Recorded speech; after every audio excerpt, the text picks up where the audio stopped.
আসসালামু আলাইকুম দর্শক। তো আমাদের বাসার কম বেশি সবারই এরকম পেঁপের গাছ থাকে।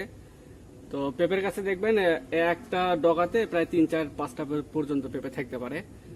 তো দেখবেন যে 5টার মধ্যে 2টা বা একটা এরকম দুর্বল। তো এই দুর্বল পেঁপের যদি আমরা ওগুলো ডিলিট করে দেই বা কেটে দিয়ে নষ্ট করি, তাহলে দেখবেন যে খাদ্যটা ওই দুর্বল পেঁপেটা পেত সেটা ওই সবল পেঁপেতে চলে যাবে। সুতরাং ওই পেঁপেটা অনেক হৃষ্টপুষ্ট হবে এবং বড় হবে। এই কাজটা আমরা সবাই যদি করি তাহলে আমরা ভালো একটা ফল পাবো। কেটে দিচ্ছি। এই যে ছোটগুলো, এই যে দেখেন ছোটগুলো, এই যে ছোটগুলো, এগুলো এভাবে কেটে দিতে হবে। এটাও যদি কেটে দেই, দেখেন এখানে এই দুর্বলগুলো এরকম করে কেটে দেই। এই যে দেখেন দুর্বলগুলো কেটে দিচ্ছি। এখানে অনেকগুলো দুর্বল আছে।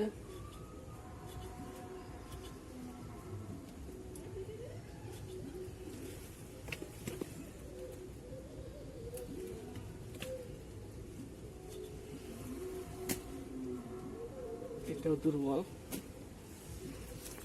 তারপর এই দেখতে পাচ্ছেন এটা দুর্বল, এইটা দুর্বল, এইটা দুর্বল। তারপর এই যে এইটা দুর্বল, এই পাশেরটা দুর্বল,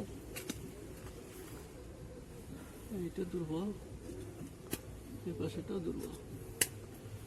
বাস মোটামুটি কেটে দিলাম। এখন যে আশেপাশে যে পেঁপেগুলো আছে সেগুলো অনেক বড় হবে। ধন্যবাদ দর্শক ভিডিওটি দেখার জন্য। আসসালামু আলাইকুম।